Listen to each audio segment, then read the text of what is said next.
Hey yo, welcome to another episode of D.O.Ph. Remember I told you I'm not storing anymore. No more storing for me. But guess what? Guess who I found? Guess who I found? Out in Chris the woods.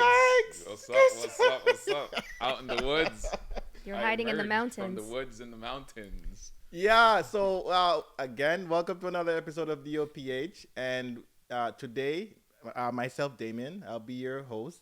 And we have Chris Strikes. What's up? So am I a co-host or am I a guest? At I'm this not point, sure. you're a guest.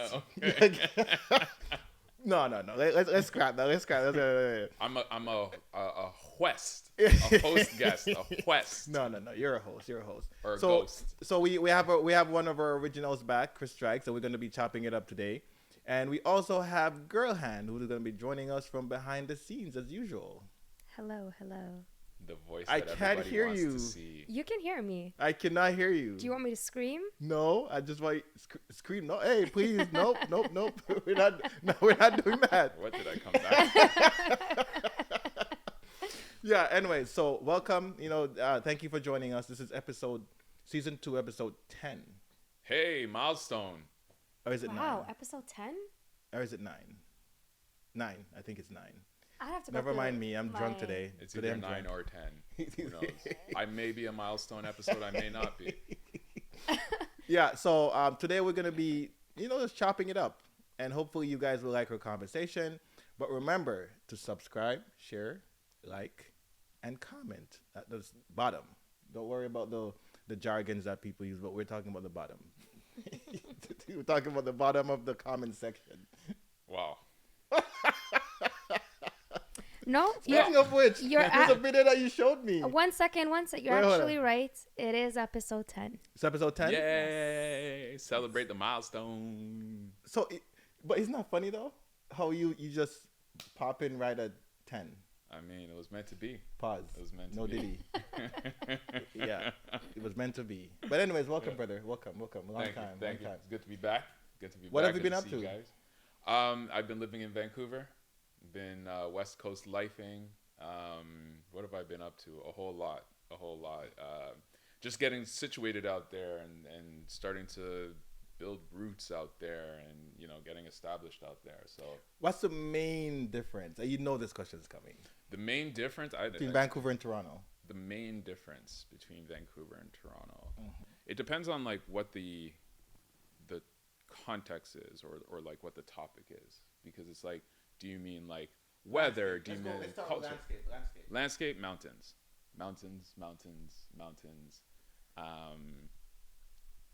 Whoa.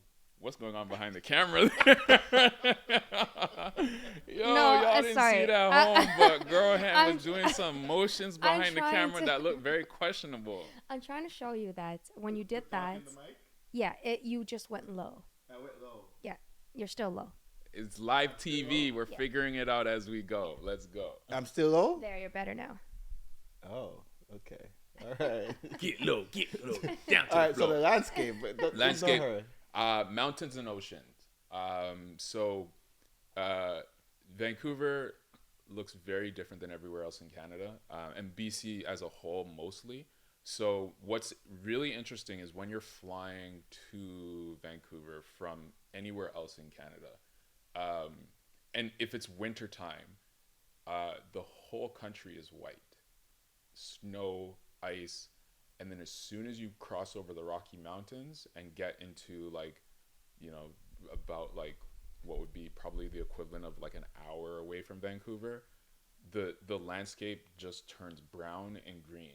Like it's completely That's different so- over That there. sounds so pretty. It sounds pretty, and it also sounds metaphorical. It Because kinda is. because the whole country is wide except for Vancouver. But is that the same for demographics? No. Vancouver's actually very multicultural. That's what I'm saying. Yeah. So you're saying you pass over the whole Canada. So now you pass through Saskatchewan, Edmonton, Alberta. Those are pretty wide provinces. But it also includes Ontario and Toronto. So if you're flying from Toronto and it's wintertime, like you see sort of like the frost across the But country. Ontario is mostly white people. Most of Canada is mostly white That's, people. that's what I'm saying. Which is why I'm saying what you're saying is so metaphorical because you can say the same thing for demographics. Mm-hmm. You see what I'm saying for races and stuff.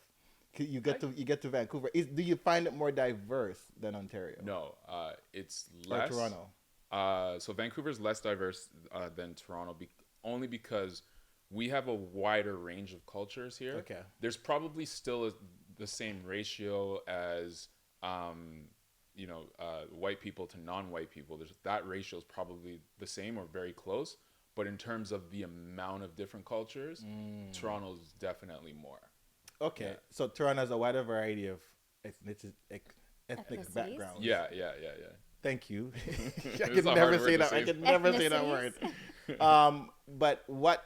Okay, apart from white people, what other ethnic group? Wait, what do you mean? I thought you were gonna say apart from white people, what else is different between Toronto? No. Apart from white race of Yeah. people, what other ethnic group is there? Yeah, It's prevalent. So there's a lot of East Asian people there. There's a lot of South Asian people there. Okay. There's a huge South Asian population. And actually, what's cool from being there for a while now is I've found where all the Afro-Caribbean like stores, restaurants, shops are, or stores, restaurants, grocery stores. I found where they all are, and they're not in Vancouver. They're all outside of Vancouver. So they're in places like New Westminster, or what they call New West out there, Surrey, and a little bit in Burnaby. And so these would be the equivalents of like Etobicoke, Mississauga, Brampton kind of thing. So Vancouver proper is actually very white, but the surrounding areas of it is very diverse, and that's where you get communities of a lot of different cultures. And so like when I was out in New West Mint, or New West, I'm still getting used to the terms out there. So New West is different from New West Men's. No, New Westminster is the full name, but they just call it New West out there. But you just said New West Men's, so that's just your thing. That's me confusing the term. That's me not being fully acclimatized to the lingo. You're over still there. a Toronto man. I'm still a Toronto man. Like, okay, that's fine. People that's be fine. like, "Yo, you going to the North Shore? Where's the North Shore? North Vancouver." This is the other thing about Vancouver. There's about 10 places in Vancouver that are named Vancouver that are not actually Vancouver, and it's confusing as fuck. So that's another thing. Like we don't really have that here in Toronto, where you have North Toronto, East Toronto, West Toronto, South Toronto. We don't really have that. Vancouver has that, so that's a funny thing. Like Vancouver Island. Well, there's Vancouver Island, but there's also North Vancouver, there's West Vancouver, there's South Vancouver, and then there's like Vancouver. But what do you mean they're not actually Vancouver? What do you mean? So North Vancouver is a different city. Like North Vancouver is, it would be like saying if you called Vaughan North Toronto.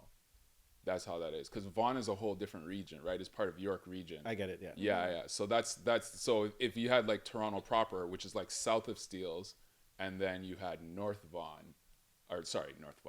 Toronto, which would be Vaughan. Like that's kind of how it is over there, where it's like you have Vancouver, like mainland Vancouver, and then across the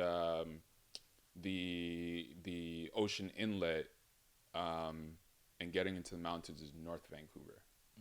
So just learning all those terminologies and all that stuff, like it'll take a while. It'll take a while. Where do you live? So I'm in East Vancouver, which is Vancouver proper. Okay. Yeah. So East Van is the only Vancouver proper, or no? West Van too is Okay. Vancouver proper, and I think South Van so the only place that's not Vancouver Is proper is North. is North Vancouver, and then Vancouver Island. And then there's also a Vancouver, Washington. Vancouver. So which one should we visit? Visit Vancouver proper. Visit mainland Vancouver. Okay, Vancouver, you're giving me a headache. Right?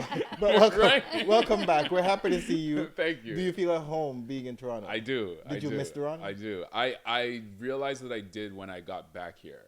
What did you miss? Just the energy of the city, the pace of the city, the buildings, my people, like family and friends and whatnot. Your people as in black people? Well, family and friends, because Family like and I said, I friends. found black people out there, out in the outskirts. So, but no, just the energy of Toronto and like Vancouver's the people in Vancouver, they're very nice, but they're also quite flaky, and it's not a Vancouver thing; it's a West Coast thing.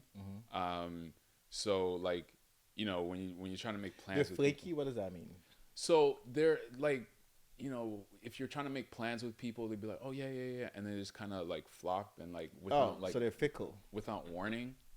I mean, is that fickle or flaky? It could be both. Well, kind of flaky, but yeah, and again, it's a West Coast thing, but It's something. a West Coast thing. So Yeah. it's a cultural thing Yeah. So like, for people to just flop. yeah, so like if you go down like to California, and I've heard this about people from Oregon as well too.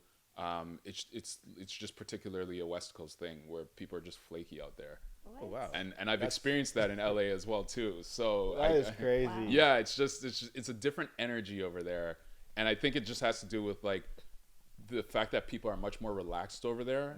They're not as like hustle and go, like, because Toronto's pace is very similar to New York, right? So it'd be kind of similar like that. And then even if you go down to like maybe certain parts like Boston or even further down to like Atlanta and whatever, Philadelphia probably have like a very similar energy of like go get it, right? Like hustle, go get it. Whereas the West Coast doesn't really have that. It's more laid back. It's much more laid back over there. I wonder why.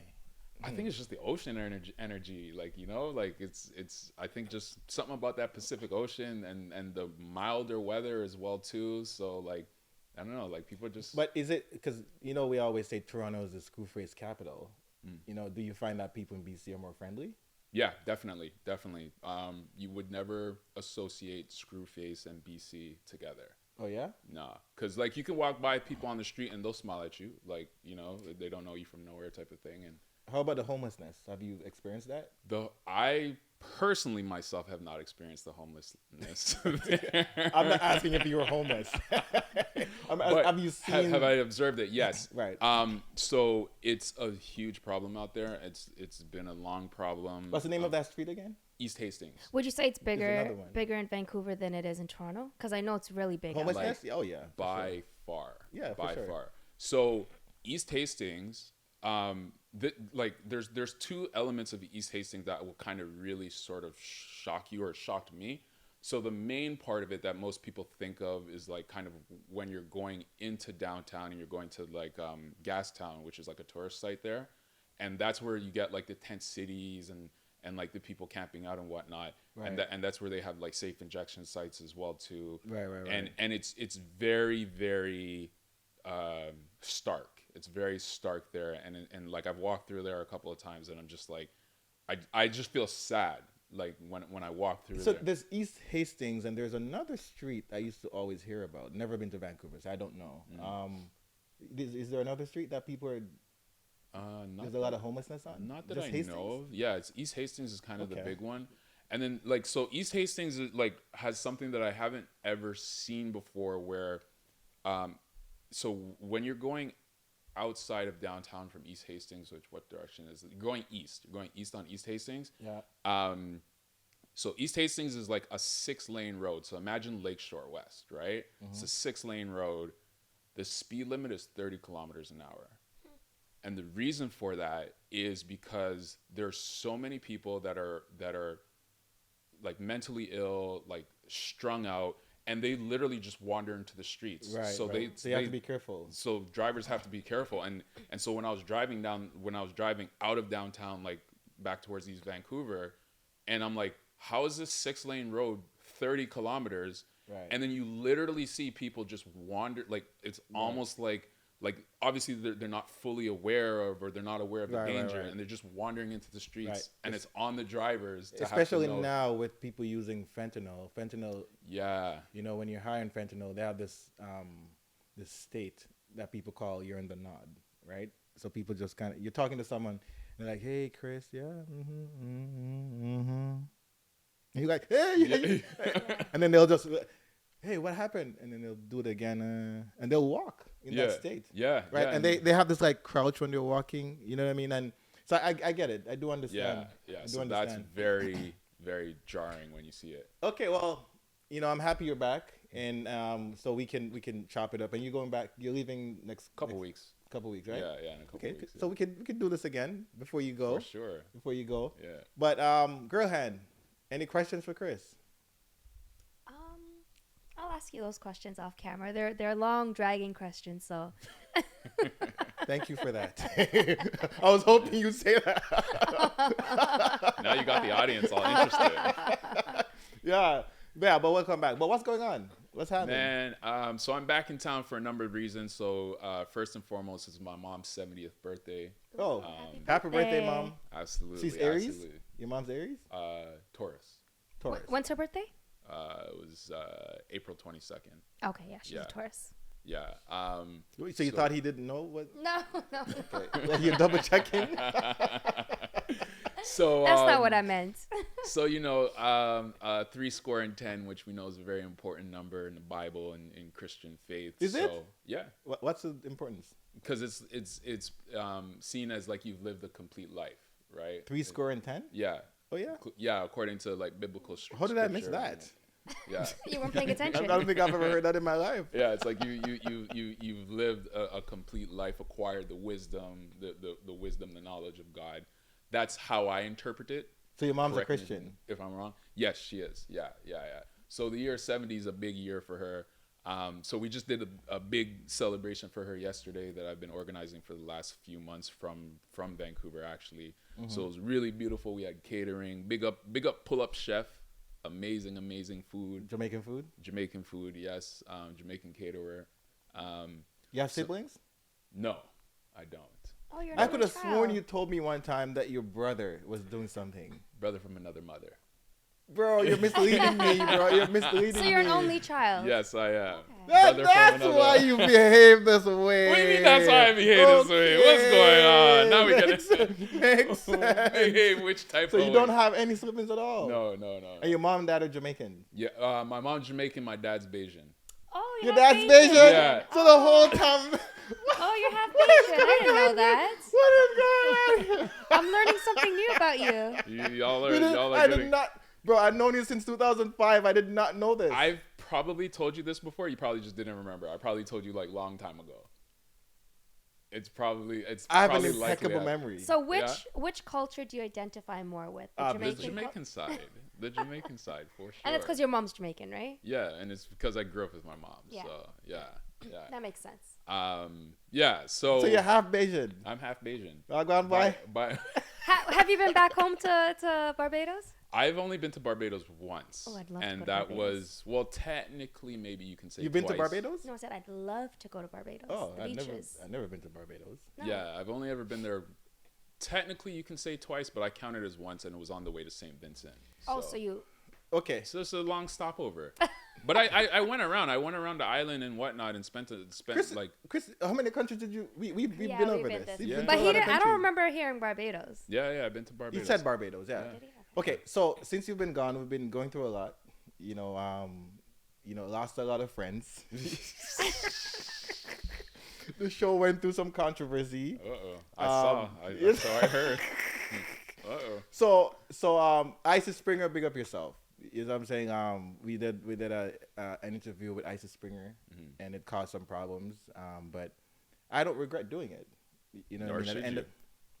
At the end of the day, everybody deserves to speak their truth.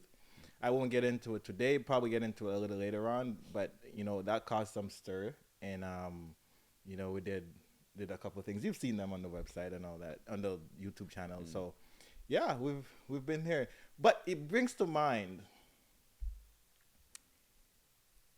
how do you view fake friends? Like what would you consider a fake friend? It's a really interesting question because it's an oxymoron in and of itself. and like I wonder, it's like, people have a quick definition of fake friends, but then when I think deeper about it, it's like, well, was that ever really a friend to begin with? Right. And so that's where I'm kind of getting a little bit hung up on it. But it's someone who I think, like, for a particular individual or for anybody, they think a person is a friend, warm, welcoming, and all that stuff, really supporting them, championing them. But it's not two-way. It's a one-way street, like right. Richmond or Adelaide or damn, I don't know the one-way streets in Vancouver yet, but I'll have my Vancouver references soon. East Hastings. I think it's a two-way street. Yeah, it is a two-way street. I don't know. I'm just saying. But yeah, it's a one-way friendship. It's a one-way relationship. I think that's like what I would classify. Yeah, and the reason why I'm asking is because what I'm experiencing now, and for the past 3 years, I've been experiencing a whole bunch of turmoil when it comes to friendship. And I don't know if there's such a thing as a fake friend, right? What do I mean by that? I think at some point, a part of your responsibility as an adult is to know how to place your expectations. You see what I'm saying? I think we put too much on people, including myself. I put too much on people because we have good conversations, or because we've had a good moment, or because you've done me a favor, I've done you a favor, or whatever. All of a sudden, I put this expectation on you, like, okay, this is my friend, and blah, blah, blah, blah. When really and truly, it shouldn't be that way. I shouldn't have done that in the first place, right? I should have just played the situation for exactly what it was. You see what I'm saying? So I've learned this over the past couple of years, and I think it's a valuable lesson, because I've met a lot of people who they'll do things until there's a crisis. You see what I'm saying? They'll I don't want to say pretend, but let's use that word. They'll pretend until there's a crisis, and then they just disappear. You see what I mean? And I've been pondering it for the past little while, and I'm like, okay, why does that happen? Why are people like this? And it's not just one or two people; it's almost everybody. That's how people are, right? You hard to find someone who will stick it out, and be with you, and just say, okay, we're going through a rough time. Let's just go through it, right? And that leads me to the conclusion: my expectations are too high, right? And I just have to gauge that.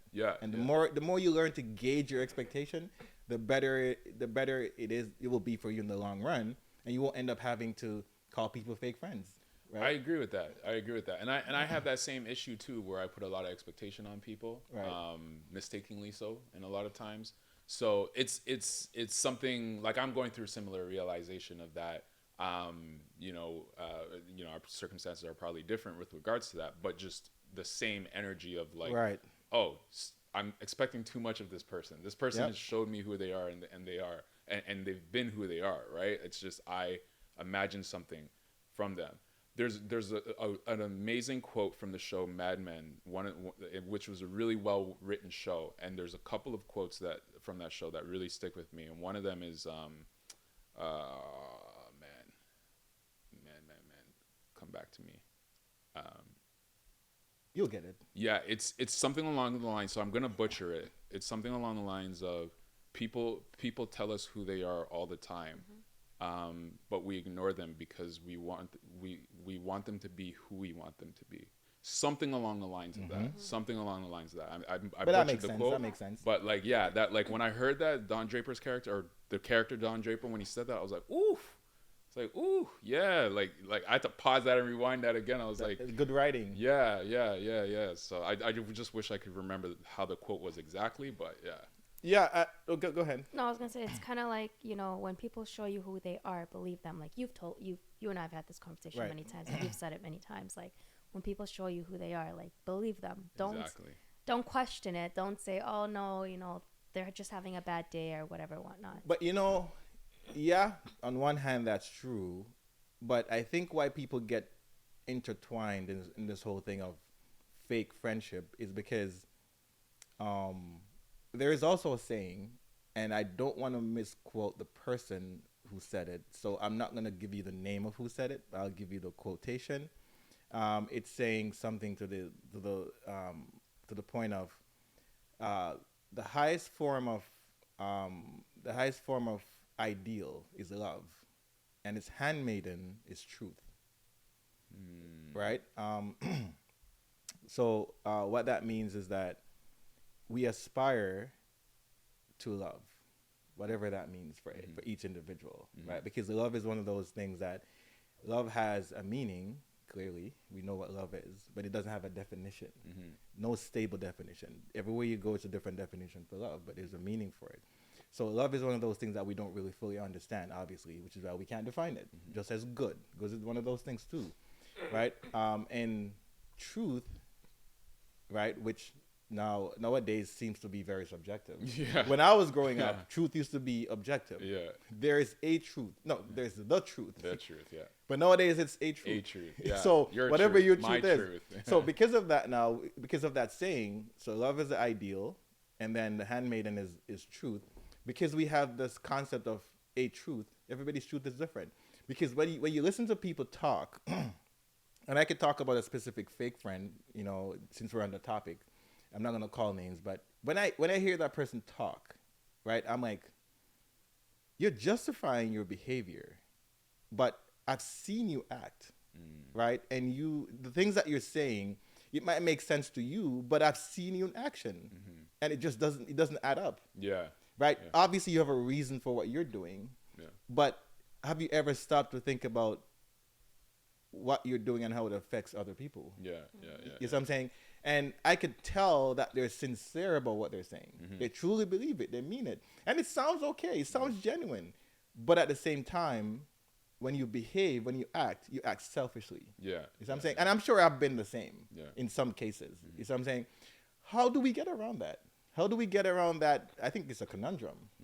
Yeah, it's difficult because it takes a level of awareness to know that, right? And that is that is what plagues so many of us in our relationships, business relationships, friendships, romantic relationships.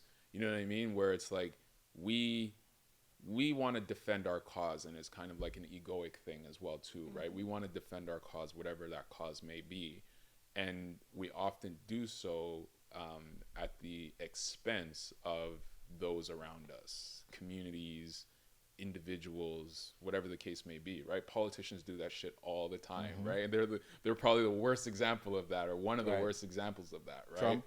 Trump, it's Doug Ford, like, you know, Justin Trudeau, even to an extent. And let's throw a woman in there, Hillary Clinton.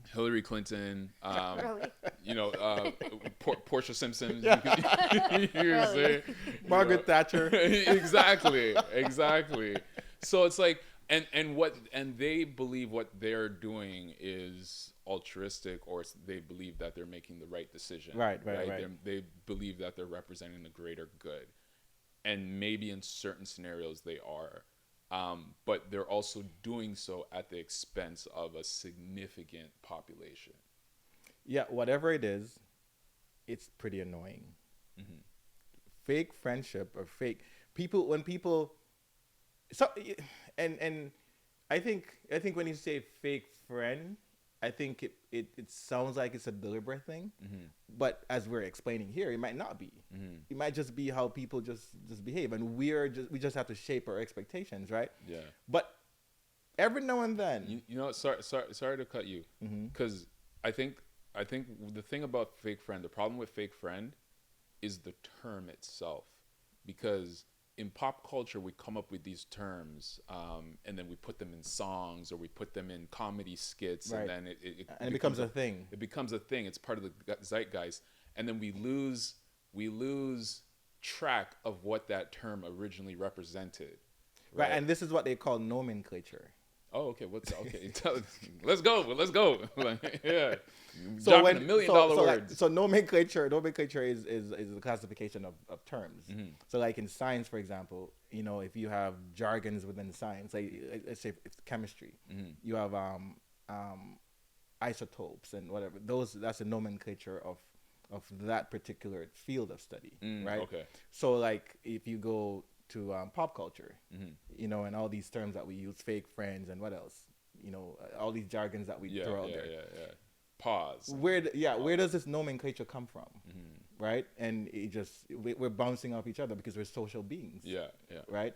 So it's just, and there's no proper way to do it. Obviously, you can't sit down and say, okay, we're gonna objectify the nomenclature of pop culture. That doesn't happen. Like it's just like someone just comes up with the word one day. We're chilling one day, we're just talking, and something comes, no Diddy, and we just start saying it. Yeah. And then 5 years down the line, Yeah. Nudity becomes a thing. It becomes a thing. Right. Yeah. But then we expect, because with types of beings that even though we're not always very structured, we function off structure. Yeah. Right. So, but this is one type of thing that you can't structure. Pop culture, you can't. Yeah, exactly. Right. Exactly. So again, it's the expectations. Yeah. If you get what I'm saying. Anyways, we don't want to bore you, but it's just something that really crossed my mind, and there's a reason why it crossed my mind. But I think down the line we might get into it, but I don't want to get into it today. You know what I mean? But there's something specific that I had in mind when I Sounds thought like you have fake. something to get off your chest. Oh, 100%. I have a bunch of to get off my chest. Yeah. There's nothing on my chest. Sounds like you have something to get out of your heart. Okay, that sounds better. Okay, yeah, but yeah. So we'll talk about it a little bit later. But we have a video, Chris, that, and we're gonna try something new today. We're going to try to analyze a video, because speaking of something to get off my heart, there have been some reports that came out, right? For example, the UN just released a report of the 2023 murder rate in the world. And guess what country is the highest murder rate in the world right now? Guess which country? Jamaica. I said Jamaica, not Jamaica. Jamaica.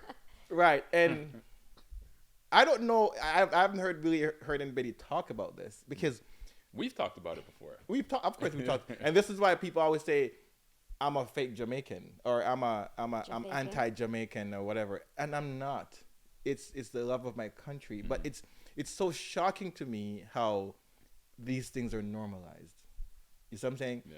There is no way it can be okay to be the number one murder rate in the world.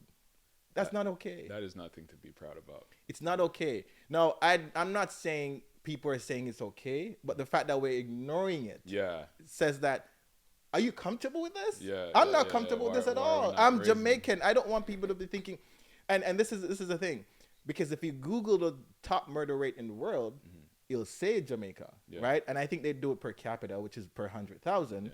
And per 100,000, I think Jamaica has like 54. Jeez. 54 murders per 100,000, right? Guess what? Top 5, Caribbean, or 4 of the top 5. Well, I would Trinidad, say Haiti. St. Vincent, no, St. Haiti. Vincent. Yeah, St. Vincent is second. What? St. Vincent, what's going on? SVG, what's going on? Such a beautiful country. Listen, St. Vincent is 40. Yo. St. Vincent is 40 per capita. Holy, what's going on, man? I love that country. It's Jamaica, St. Vincent, Trinidad's there somewhere. I can't remember if it's third or fourth. And then fourth is, I want to say St. Kitts, but I might be mistaken. But there's 4 Caribbean countries for sure. Really? Wow. And then Honduras is 5. First of all, let me apologize to Haitians. So. Yeah. But this is the thing. This is but the thing. It's a hike. It's a lot. But this is the thing, though. So, Jamaica, St. Vincent, Trinidad, St. Lucia. St. Lucia. And then Honduras, right? Honduras, yeah. I'm less surprised about St. Lucia than I am St. Vincent. Yeah. So this is the thing, though. So if you Google top 10 murder rates, you'll see that, right? All right, murder rates in the world. You see top 10, and they can show you top 100 or whatever. But if you Google the most dangerous countries in the world, Jamaica is not in the top 10. That's interesting. Very interesting. That's interesting. Jamaicans shoot to kill. Oh my God. This is exactly what they're saying. So what that means is that while there's a lot of murders in the country, and this is the argument a lot of Jamaicans are using, they're saying that the people who are getting killed are people who are involved in stuff. Right? Now, I hear you. Sure. Whatever. But a part of what they call involved is, so say you went to go, say you're a shooter, right? And you went to go perform, they call it run a program. Say you went to go run a program, right? Yeah. And the people who you ran the program on, their people now say, oh, so Chris ran the program. So now they try to get you, they can't get you. So they're going to find moms and brother and, you know what I'm saying? Yeah, so Jamaican people are okay with that. You're saying, well, your son went to go do some stuff, so you have to bear the brunt of the pressure, right? Yeah. Which is not an argument. it's foolish, right? But that's what they say. I have a devil's advocate question about Okay, that. go ahead. So a lot of what we talk about on here is we talk about like, you know, how can Jamaicans be held accountable? Like, because we can't all say it's their fault. Like, we have to take accountability for a lot of what's going on, right? So, even though we may not quote unquote be the problem, we still have to step up to help to solve the problem. Yes. Right? So if somebody says like, well, you know, moms is not involved in what the son is doing, but if moms is enabling what the son is doing, you know what I mean? Or she's not like. What do you mean by enabling? Well, be specific. Well, what I mean, she knows that he's a killer. She knows that he comes home every night. Yeah, and she cooks him dinner. And doesn't do anything to try to deter him from that, him or her, mostly him, but doesn't do anything to try to deter him from that, because there are some, not every mother, but there are some mothers and parents too, fathers as well, who do enable the child's behavior, right? And then there are others who like. Just like Fresh Prince, right? You get in trouble with sending you across the country, or we're sending you somewhere else, right? So where's the question? So the question is, do mothers, and not just mothers, but do people around who we assume not to be involved, are they actually involved? Okay. Are they complicit? Well, complicit, involved. Those are really different terms. But is complicity being involved? No, not necessarily. So I could be treating you the way I treat you as a mom and treating you as a son based on the merit of our relationship. So it's mom to son. Now I do know that you're a shooter. I hear your name calling outside and whatever, but you're still my son. So I still have to make dinner for you. You know what I mean? That's how some mom think about it. Is it the most disciplined way to deal with the situation? No. Does that make her complicit? Not necessarily. Does that make her an enabler? 100%, right? Now, with all these things said and all these things being true, does that mean that she deserves to die? Well, that's really the question. Yeah. Definitely not. So even if I was to agree with everything that you just said, am I saying yes, the retribution is supposed to be extended to her? No, I'm not saying that. As a matter of fact, I think this culture of retribution is a part of what is so dangerous about the Jamaican culture. Reprisal killings, I would agree with is that. one of the most craziest things. Yeah. So most of the things that are happening is, okay, so it would be bad or not so bad if I'm a shooter, you're a shooter, you know, I come and I shoot you, whatever. It's a life, and if we're going to talk about morality, it's not the most moral thing, but at the end of the day, it's a bad person killing a bad person, right? And if it was left at that, I think the country would be okay. Okay, you guys kill yourselves. Who cares, man? You guys don't want to listen to nobody. Do your thing. Yeah, and there are some places in the world that are like that too. Right. Yeah. But it's not left at that. It's the reprisal killings that's the problem. Because now you come back and you kill my mom, you kill my brother, you kill my nephew. You know what I'm saying? That's the biggest issue with what's going on in Jamaica. That's where we need to stop that. Right? I don't think that I'll say it's okay because someone killed your friend that you should go back and kill, because the cycle will continue and will never stop, and it's just going to get worse and worse and worse. So I think that's up to the government to solve, and they can solve it if they really wanted to, and that's where I have the most problems. The government does not want to solve. There's no structure in place, a proper structure in place to really curtail the violence. There's none, because they know what's happening. How would I'm asking this from a place of curiosity. Like, what are your ideas to how the government, what actions the government should take? First of all, put in a structure and a non-corrupt structure. So the way the violence in Jamaica is set up is they try to have the communities police themselves, right? So you have a person who's called the area don. Not so much now, but back in the days it was really prevalent. But now you still have a couple people who are running this area and that area. So what's happening is that the politicians and because the higher police officers become politicians. That's what they do, right? So if you're upper superintendent, and if you're a commissioner, you start sitting with the politicians and you talk about how to curtail crime. So when they become politicians, what they do is their idea is to say, you know what, we're going to be in cahoots with the person who's running this neighborhood and try to get that person to just curtail their own neighborhood. That way we don't have to get too involved, right? And for the most part, what they used to do is they used to arm these people to say, you are my right-hand person, and now because you're my right-hand person, I'm going to give you 20 guns. Get some youths, and those guys are going to be your soldiers, and then when I have stuff to do, you go take care of it for me. Right? And that's what's happening in Jamaica. It's a whole bunch of corruption. The first thing I would do is get rid of that. Because that goes back to like the Bob Marley movie deeply rooted.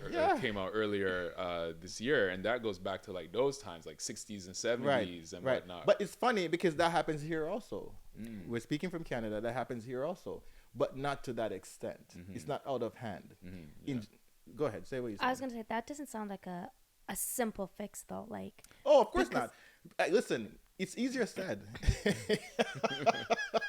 I'm not saying, ooh, I'm gonna go. A lot of dismantling for sure. To be honest with you, the short answer to your question, to solve crime and violence in Jamaica, you have to have a dictator. So, okay, can we go on this topic for a little bit? Okay, sure. Okay. Can we watch the video first? Yes. let's put a pin in dictator. Okay. So we're gonna play a video, and I'm gonna show you how. And I saw this video for the first time. I was like, it's a very specific. It's obviously in a specific area, happening to a specific person, but it's something that. Turn on the volume. But it's something when I was watching it, I was like. The way and it should be coming on the screen about now. So you should be seeing the video and watch how turn on the volume and watch how normalized this whole stuff is. Like these are police officers, about 5 or 6 of them, Jamaican police officers, and they have rifles, right? They're obviously there to apprehend someone. The person is fighting back, and the person's friend or friends, and I don't know, that's a girlfriend in orange or whatever. She's also a part of the whole thing, trying to get the police off the guy. Right now, the police officers, these are not toy guns. These are real rifles, right? And as you can see, now, just about now, I think the police officers have it under control a little bit. But through the turmoil, watch how normalized it is for someone to be rushing and being aggressive with someone who has a rifle in their hand. Yeah. This is a part of, like, at one point, if you watch the video, you'll see that the rifle fell out of the officer's hand. That could have been, the finger could have been on the trigger and shot someone. Nobody's even thinking about that. That doesn't even occur to anybody in this video, right? It doesn't occur to anybody in this video that, I'm going to have some self-awareness to be, while I'm going to be in dissent, because I don't like what's going on with the police officers taking my friend, I'll speak. I'll talk from afar. I'm not going to go and try to physically take I don't know what they're trying to do. Look, it's still happening. This guy. You could have shot him there when he was on the ground kicking his legs up. It's still happening. And I hope you're seeing this. And I think this mentality, right, is a part of why the violence in Jamaica is so hard to curtail. It's a huge part of why. But I will say, because this is something I always wrestle with from like a spiritual and biological standpoint, right? Because so many Caribbean people, not just Jamaica, but particularly Jamaica, but so many Caribbean people have gone through having to have caused a revolution in one way or another to European oppression, right? And the energy that it took to do that, it still lives within us, within our generation. Right. That energy from our ancestors still lives within us. And I think that so much of that is what is attributed to these situations, right? Because in order for name whatever place that had a revolution against oppressors, you had to literally have people who had stick go up against people who had guns and then one person was like, okay, I got a gun now. Like So you think it's in our DNA? Now. I think it's in our DNA. I think it's. But in how our come? DNA. How come? Okay, and I'm gonna bring up Haiti, and so obviously Haiti is going through turmoil right now, and a lot of people argue the same thing for Haiti, but Haiti's not among the most violent countries in the world. Well, it's really not. Well, no, but I wonder, like, what goes into making a country the most violent in the world, and what I mean murder by that, rate. Well, no, so I don't mean like statistically. I mean like tools. I mean like, are there more guns in Jamaica than there are Haiti? As a matter of fact, Jamaica buys guns from Haiti. Oh, do they? Yes. Wow. Oh, wow. Wow. So yeah. So I don't know.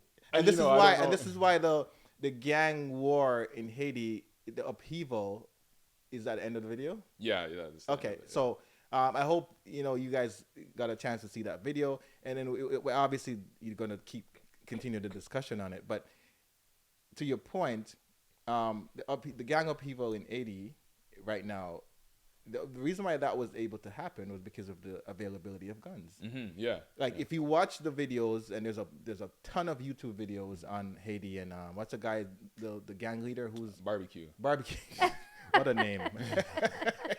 What a name. Do you know why they call him Barbecue? I don't care. No, this needs to be said because a lot of people have it wrong. Okay. So his real name, it's a common name. It's like Jean or something like that. I can't remember what his real name is. But a lot of people thought that they call him Barbecue because it's like, oh, he cannibalizes people, or he burns people. But no, that's not the case. It's the fact that he grew up in a neighborhood where I think at least one other boy or two other boys had the same name. Might have been John. But because his mother sold meat, that's why they call him Barbecue. Right. Because they give people nicknames in Haiti based on like what either they do or what their parents do. Right. So we need to clear that up. How do you know this? I saw a documentary on it. And that interests you? Yeah, it did. It did. No, you know what interested me about it wasn't the reason for his name, but it's the fact that nobody cares about the reason for his name because he's black.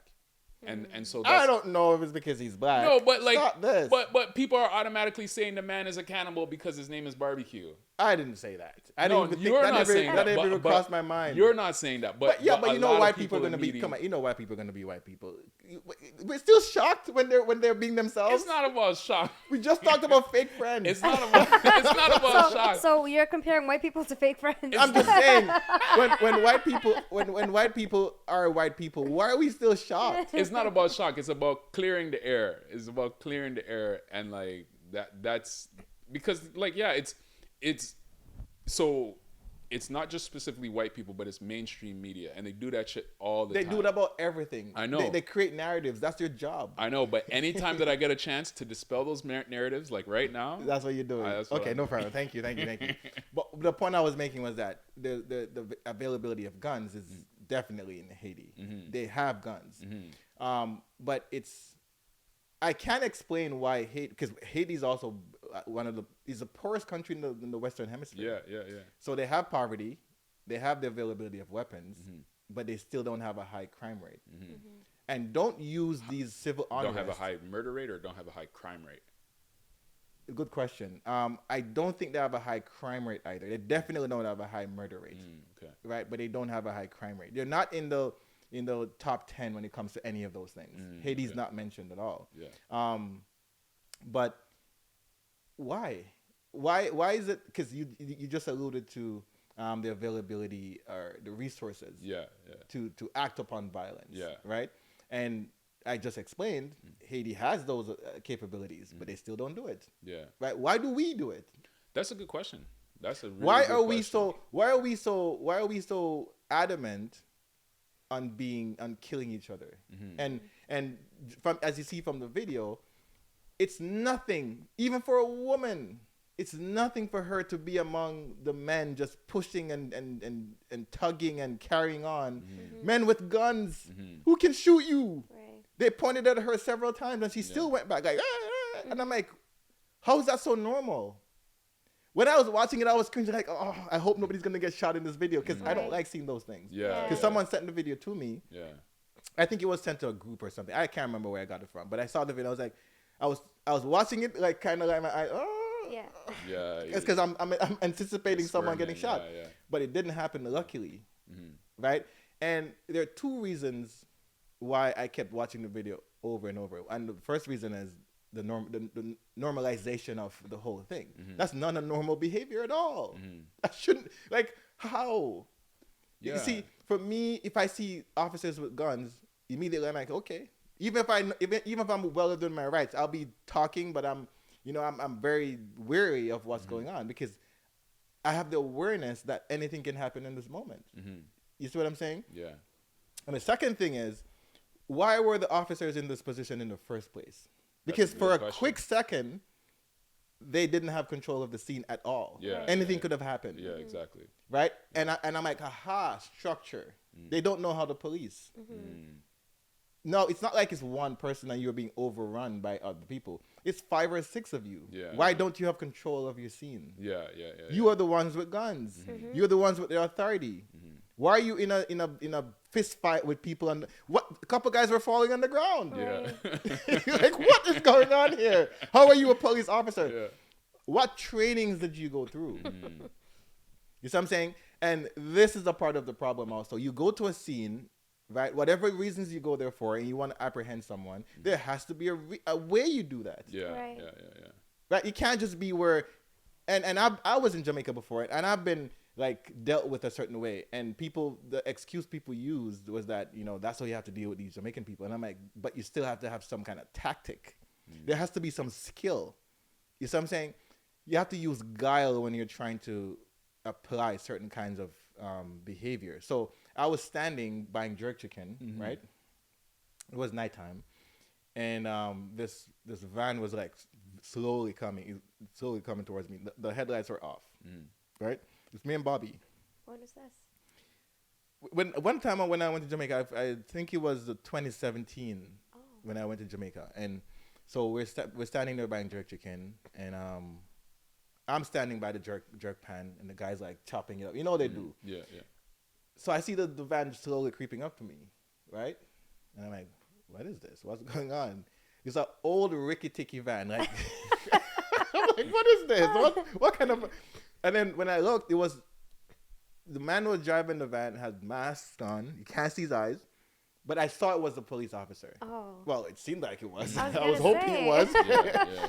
The guy in the seat beside him also had a mask on, and then there's like 3 guys in the back with rifles, right? And so the van slowly crept up to me, and he's like, move. I was like, well, hey. He's like, what are you doing here? I'm like, I'm buying jerk chicken. He's like, move, man, move. I was like, okay, sir. And I just walked, behind the jerk chicken man. But just the way they were dealing with the whole situation, like I was a criminal. What were they looking for? Apparently, so I've described the situation to several people, and they're saying that the neighborhood that the jerk chicken man is in, like there's like 2 factions. Like I think it's like there's like a place called 100 Man Lane just north, and then on the south side there's something else. So they're warring factions. So every now and then they'll go, and so it's an area where it's frequently patrolled by officers, and that's how they have to patrol, right? They have to have this like rough ragamuffin way of dealing with it, because that's what the environment calls for, right? Which is fine. I get it. But what I'm saying is, if you don't have the EQ, right, to really see, okay, first of all, I wasn't a hostile. I was just standing there buying jerk chicken. I wasn't dressed. Well, I don't think I was dressed in any way, shape, or form. I didn't have a weapon. I was just standing, and the jerk chicken man is there. I'm standing there waiting. Like, it's a common thing. Why are you treating me like that? How is that called for in that moment? I get the overall picture, but in that moment, how is that called for? And I think that lack of EQ, right? Emotional intelligence, that's what EQ is some of the reasons why we have these situations. Well, I wonder too, because you're coming from like having grown up in Canada, so you're coming from that perspective. But if you I grew up in Jamaica too. Yeah, but you've been here for more longer than in Jamaica at this point. Regardless, you had a broader upbringing, let's call it, whereas people in that neighborhood is all they know, and like they were brought up in that neighborhood. I wonder how they feel about it. Like I wonder, like if they feel the same way or if for But that's them exactly my it's point. normal. That's a good question. But that's exactly my point. It's normalized. Yes. That's what I've been trying to say. Yeah. So like the people, the woman who was in the video in the orange, and the men who were fighting back, no shirt. You know what I mean? Like barely had pants on. You know what I'm saying? Like, they're fighting back because to them, that's their normal life. That's what they're used to. However, that's not an excuse for it to be happening. I get the normalization of it. I get it. I do understand. And that it goes to your question. Exactly what's going on. It's normalized. That's how they view it.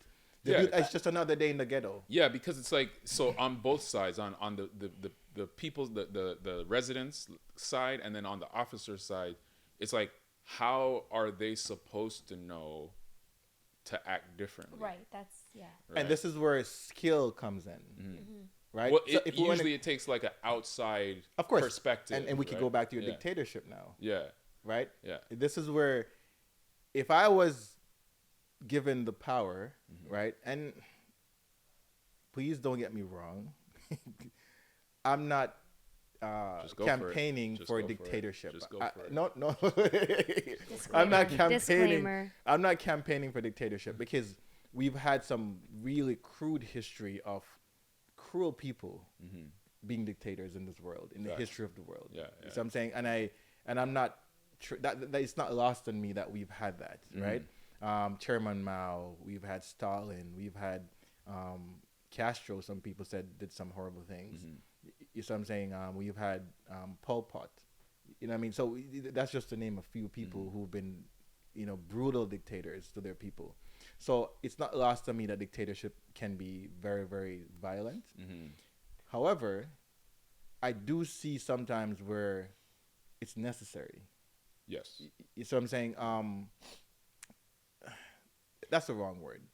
I do see sometimes where it can be useful. Yeah. Not necessary. It can be useful. It has its place. It's so and then we can talk about even North Korea right now with the dictatorship. We don't even know half of the things that's going on there because we have no idea what they do. But it would take a one voice, a one order, a one regime to say this is what we're gonna go do. We don't care of the consequences. We're gonna wipe this out. Yeah. Right? And when you have that, then you can put a structure in place. Let's say you're gonna go with a military structure. You say this is what we're gonna be doing, right? And if you're involved in certain things, and the thing about it, why I'm hesitant to say this is because also to where you're gonna have casualties of war. Yeah, I mean it's natural, right? Yeah. Unfortunately, you're gonna have collateral damage. Unfortunately, yeah. Right, because you're gonna have people who are not really involved, but because they're in the vicinity or because they're friends with someone, they're gonna get hurt. Well, right? you know what? But that's what it's gonna take. That happens now, even with the opposite of like what you're proposing in terms of the useful elements of a dictatorship. So democracy, right? Like there are casualties of democracy essentially, right? And it's interesting because I've had this conversation a few times where I've said something very similar to you, where in certain scenarios it calls for authoritarianism. Authoritarianism. Yeah, authoritarianism. The problem with that, it's like the idea of it could be good. The problem with it is human nature, right? That's the problem with it, and same thing with like where we agree that we can see scenarios where it's useful to have a one voice and not like have 40 years of vote on this, vote on that, right. Or like, you know what I mean? Like where things just stall. But like if there's just a one voice that's like, boom, no, we're doing this. Like your parents at home, right? I was like, boom, you're cleaning your room. That's it. Right. We're not having a vote on it, right? And the room gets clean, right? The problem is that human nature. And I get it. So one of the reasons why I'm also hesitant is because, and this is where the human nature part comes in. So let's say we've had that for 5 years. Jamaica is clean, peaceful country. Nobody dies. Blah, blah, blah, blah. How do you get rid of that person? That's the other thing too. Because now he's gonna have so much power, or you're gonna think he has so much power that he's gonna continue the nonsense. And at this point, we don't need you. That's we only needed you for this. Right. And so goodbye now. We can have normalcy again. yeah, right? and you know who's so so there's two people who I can think of right now who are great examples of that. One of them is Biden, because Biden was just supposed to come in and be like the bridge president, and Right. and like we're gonna stop the bleeding of Trump, and we're gonna set it up for the person behind me. Right. Right now he wants to stay in and run for another 4 more years. Right. And so much of America, even if they're Democrats, don't want that to happen, and they have to pretend. I know we're having a serious conversation, but setting up for the person behind me is crazy. I have to say no, Diddy. I have to. Sorry. You see. No, See, I'm sorry. This is why Jamaica's not serious. This right here. Especially the video that you just showed me. Set it up from the person. Hey, no. Hey. So that's one example. The other example, and I'm going to speculate on this because I don't know that much. But I have a friend who, she's Russian. She voted for Putin way back in the day, right? Mm-hmm. And she told me the reasons why, and like, you know, because Russia was coming out of a certain, at that time they were, you know, was it Yeltsin? Did he take over from Yeltsin, Boris Yeltsin? I don't know who the previous leader was over there. I don't remember either. But, I think it's but they were coming out of a time where, like, you know, for them there was a lot of turmoil, and Putin was the figure at the time to like sort of steady the ship, mm-hmm. type of thing, right? And so that's where he garnered a lot of support. And you know, especially my friend, who right now, she hates him. She like wants nothing more than Putin to be like out of office. You know what I mean? But at the same time, this is a person who voted for him, mm-hmm. 15, 20 years ago. And Putin is a dictator. And he's a dictator, right? And so that's that thing where, even if, and again, this is where the speculation comes, because I don't know that much about like Russian politics and history and all that stuff. Even if Putin, in its first, let's say 4 or 5 years, everything was good, and like whatever turmoil Russia was going through at the time, or might have been going through at the time, let's say he stabilized all of that and solved those problems, and it's like, okay, good, we're like forward. But now it's like, he's like, okay, now that we've have the foundation, I want a little bit of this. I want a little bit of this. Mm-hmm. I want a little bit of Ukraine. I know he's one of the richest men. I want a little bit more of Ukraine. And right? So your question is, how do we curtail that? Yeah. And you're 100% correct. Mm-hmm. However, a different approach could be, look at countries like Rwanda, mm-hmm. right? Rwanda has shown over time that at one point they had a pretty high crime rate, mm-hmm. right? They had this huge civil war, mm-hmm. the Hutu versus the Tutsis, right? A lot of people were murdered. A lot of people were killed. And they completely turned it around. They did. Rwanda is one of the fastest growing nations right now. Yeah. When it comes to wealth, when it comes to well-being, when it comes to crime rate, when it comes to just the overall economy. Yeah. They're doing well. Yeah. What did they do?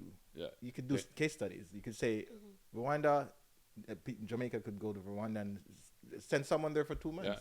But you know what it took? Because I know Rwanda had their 20-year vision, their Vision 2020.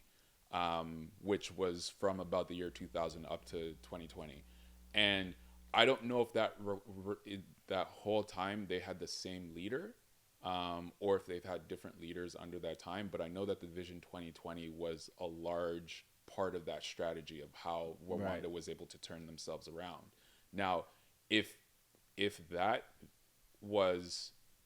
And again, I don't know this history and politics in Rwanda, but if that was all under the same leader, the same, I don't know if they have a president or a prime minister, mm-hmm. but if that was all under the same individual, that speaks to what we're talking about, where it's like, we need a one voice, and we don't necessarily have to label it as dictatorship or authoritarianism or whatever.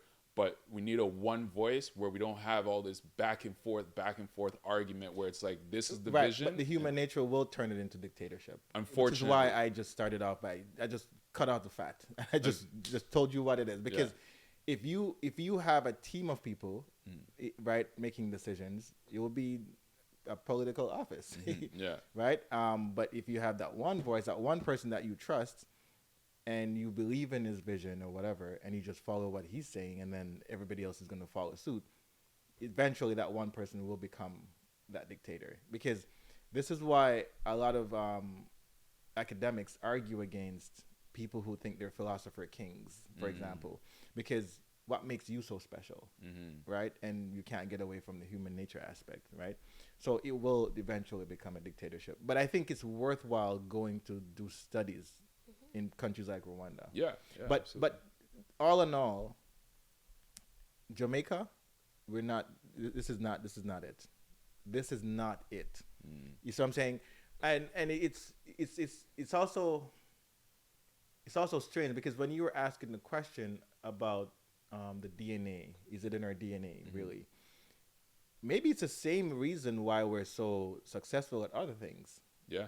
Track and field and all this, all these things, because of the same fight, the same fighting spirit. Yeah, exactly. Right. So we know that the fighting spirit can contribute to good things, right?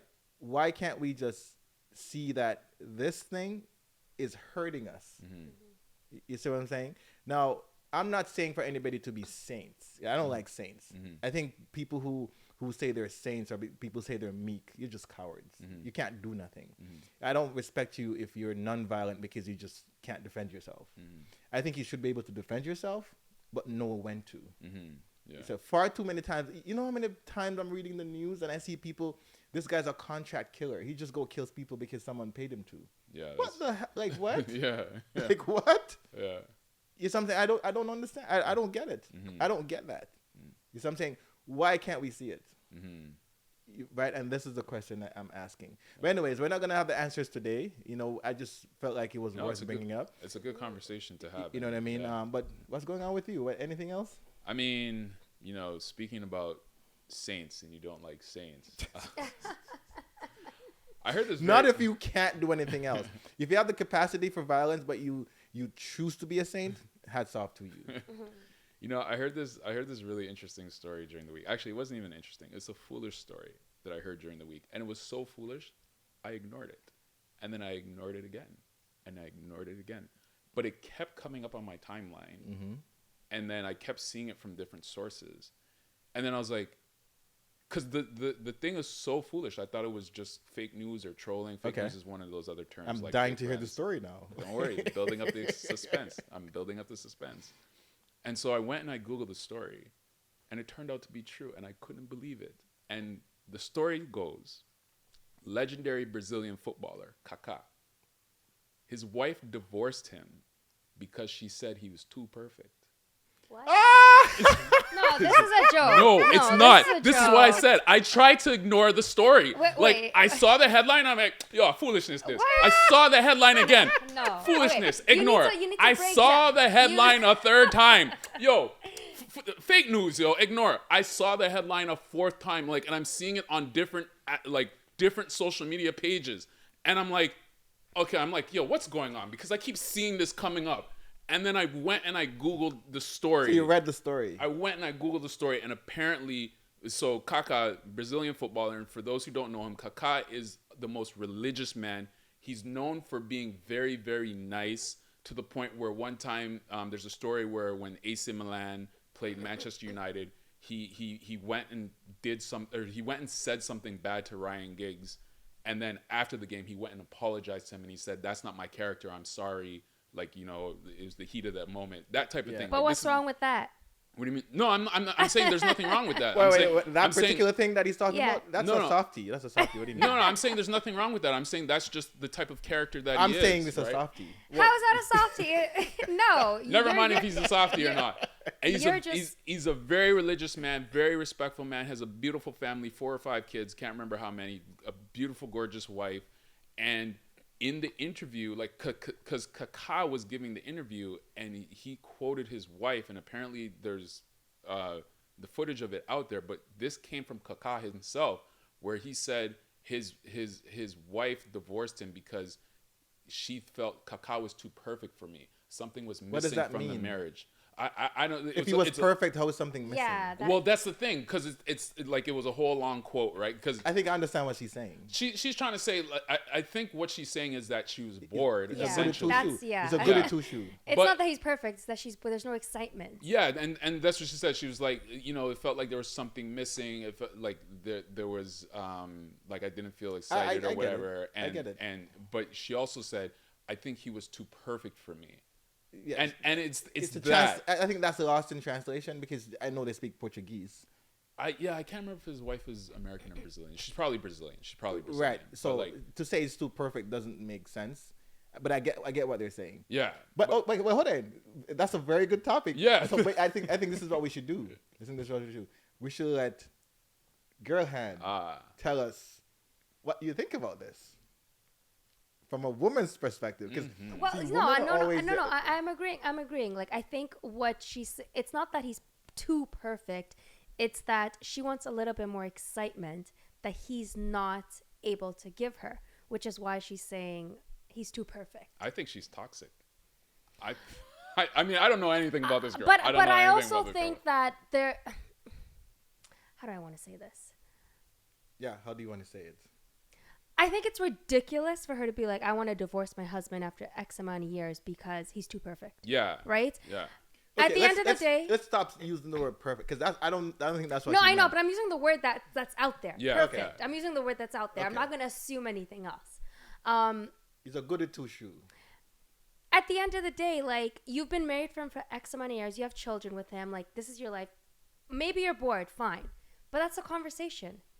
Being bored and lacking excitement in a marriage or in your partner that you've been with for X amount of years is not something I'm like, oh, you're so perfect, but because you're too perfect, I'm going to leave you. If it's the excitement piece, that's a conversation. Excitement, spontaneity. Yeah. That's the word I'm looking for. Those are things that can like be built on. Like they can be maneuvered into the relationship. You can work on that. They're not like fundamental things about that person that like you can't change. Yeah, right? Yeah, exactly. So for her to say he's too perfect, why she wants to divorce him, and I know you're saying that's not the word, right? But for that to be the reason why she's divorcing him, I think she doesn't love him. And the fact that she doesn't want to hurt him by saying, I just don't love you no more, you're not the one I want to be with, she's using like the coward way out and saying, that's a good point. Yeah, that's saying, oh, you're it's almost like it's not you, it's me. Yeah. Approach. Yeah, no, that's a good point. That's a possibility because it's a good analysis. Good analysis, good hypothesis. What do you think? I want to hear your take. Like, what do you mean? You're giving me a generalized. I'm telling you what I think. I think she's lying. I think that she just fell out of love with him. So you think she's wrong for this? Yeah, she's the thing because you can't say you're too. I'm divorcing because you're perfect. Like I said, if the rationale behind it is that she's bored, that's not a good enough reason to say I'm gonna go divorce somebody, because that's something that can be fixed. So I think the true thing is that she just doesn't love him anymore. And obviously she doesn't want to be like, maybe she doesn't want to hurt him because he is a nice person, whatever the case may be. Rather than saying, I don't love you no more, she's saying, oh, you're too, it's the issue is that you're too perfect for me. Mm-hmm. So it's putting the blame back. Oh, it's like, you're not the problem. I'm the one with the problem because you're too good for me. So it's a cop-out. Yeah, I think that's what it is. So can I read the quote? So she says, Kaka never betrayed me. He treated me well. He gave me a wonderful family, but I was not happy. Something was missing. She quoted on The Sun. The problem was he was too perfect for me. Celiko declared, which is his wife.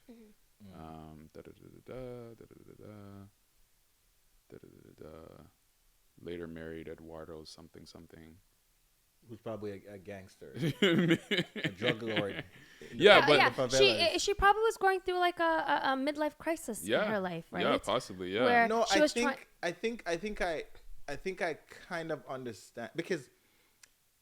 Well, it says because she sounds like she's doing good stuff too. Like it says, like apparently after the divorce or whatever. Hold on. Let me just read this. So after the quote, the problem he was too perfect for me is like it says, Celiko, a Brazilian socialite, joined Kaka's church after they married and later became an evangelical pastor, but quit in 2010. She then launched a charity, Horizontal Love, which provides supplies for food, hygiene, construction, and education to Brazilian NGOs.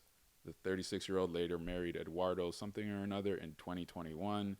And the couple are now expecting their first child.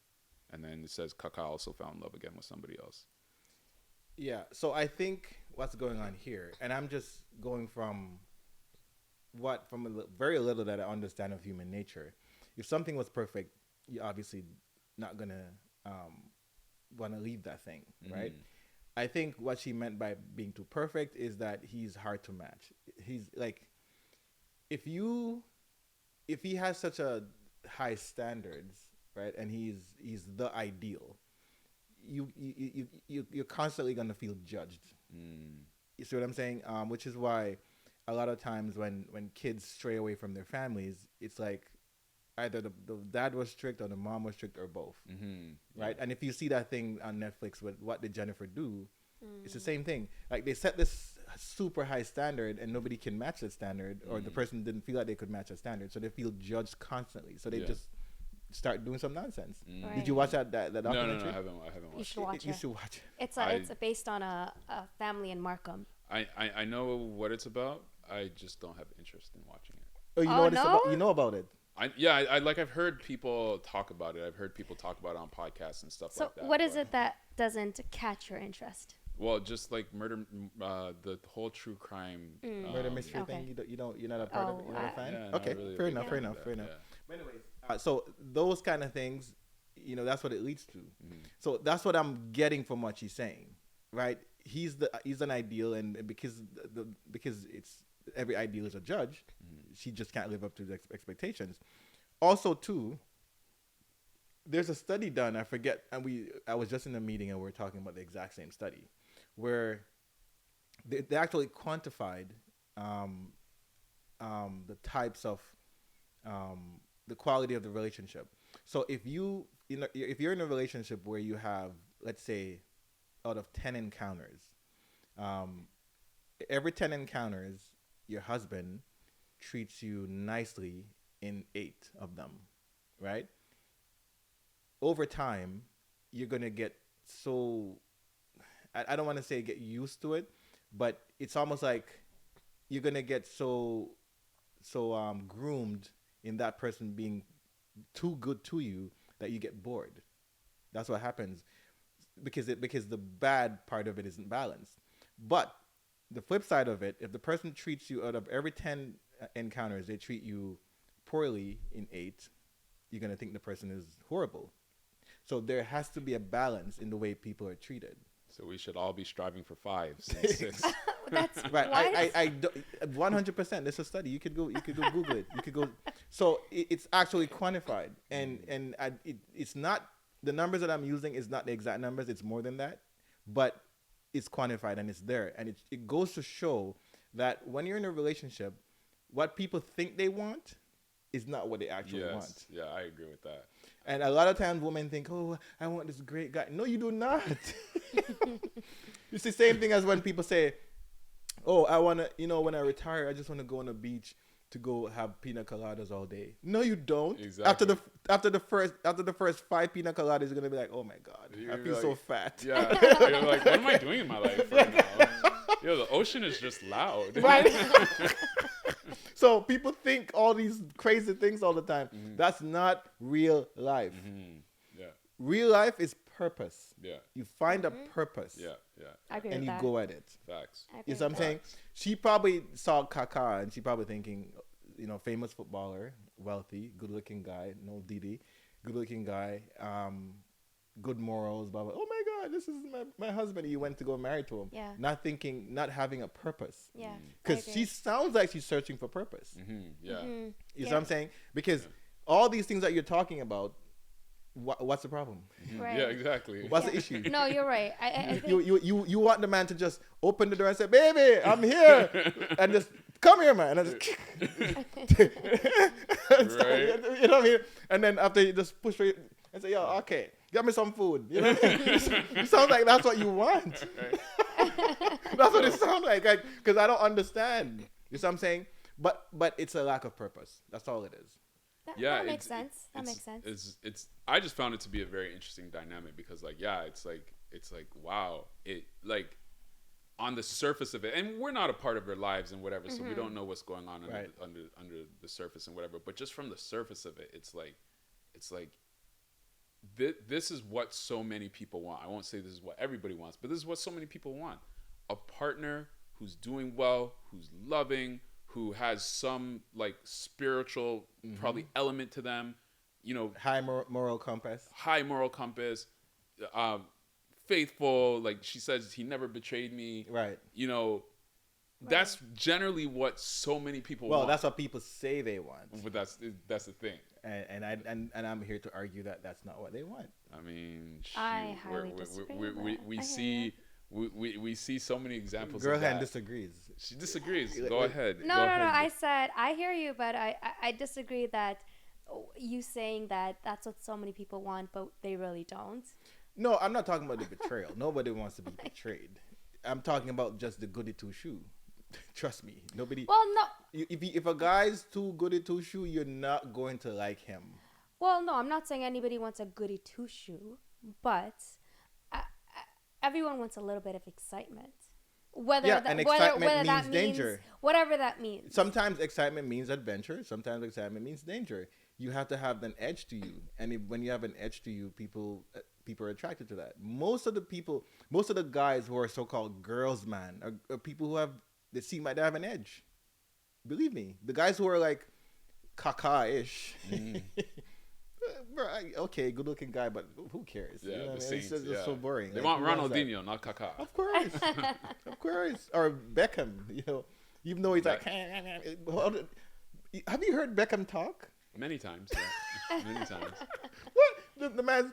How come his voice is like that? The man looks a certain way, and when you hear him talk, you're like, "What is going on here?" A lot of. Oh my god! Like he's squeaking when he's talking. Yeah, they kind of have that higher. I find that a lot of English footballers are like that because Harry Kane was like that too. Like for me, when I hear Harry Kane talk, I'm like, how does he talk like that? Anyway, all tattoos from head to, but then he talks. I'm like, oh my god, this guy kills me. But anyways, but also that could have just been a politically correct statement that he put out to the public to kind of say that his marriage is over. Well, so now you're blaming the man. That quote is directly from her. But hold on, she has to find a way to blame the man. No, whoever put it out there could have just been a politically correct. This is what I tell you. Statement. Men are men. What does that mean? That means that we do nonsense over and over and over and over and over and over. But at the same time, women do nonsense too. I'm not disagreeing with that. Why you always bring it back to the man? Kaka I didn't did do not. Anything. Don't blame Kaka. I wasn't. I said whoever made the maybe it was a politically. Why do you got to think that? I'm just looking at it from all different angles. Of course you are. Because the man has to get some blame. Kaka didn't do anything. He's perfect. Kaka, we're holding the line. He's perfect. I know. He's perfect. I don't know. I agree with something that you said earlier. If something was perfect, why would you leave it? Right? Because sometimes people need to lose. Sometimes people need to have a good thing, fuck up, lose it, and realize, shit, I had a good thing. I need it again. No, and you actually have people who thrive off drama. Yeah. Facts. Yeah. Like if they don't have drama, I told you this before. I've said this on this podcast like multiple times. You have people who say, if my man don't hit me, he don't love me. Yeah, I do know someone like that too. That's past trauma talking. But still, maybe there's past trauma in her life. Exactly. No, for sure. But it is true. A lot of people do think that way, but it's really messed up to think that. It is, yeah. But it's also past trauma. It's the way that love was taught to them, the way they saw love was being displayed to other people in their lives, why they think that's so normalized. Yeah. And if they don't see that, because when they think of love, they equate it to that, they're like, okay, this person doesn't love me. Yeah. And speaking of love, again, the quote that I talked about earlier, love is the highest ideal and its handmaiden is truth. So on that note, do you think we can wrap up? I do. Yes. Do you think we can wrap up? Yeah. Ooh, okay. I like well, that. Strikes. It's been a blast as yes, usual. Sir. As yes, usual, sir. you know yes, what I mean. We'll get another couple episodes in before you go back. So nice seeing you again. And it is what it is. Remember, D.O.Ph. Share, like, subscribe, comment in the comment section. Give us the support. Thank you. Are you team Kaka or team Silico? Comment below. There you go. So Chris is giving you a call to action. So there you go. But anyways, thank you for watching and peace out.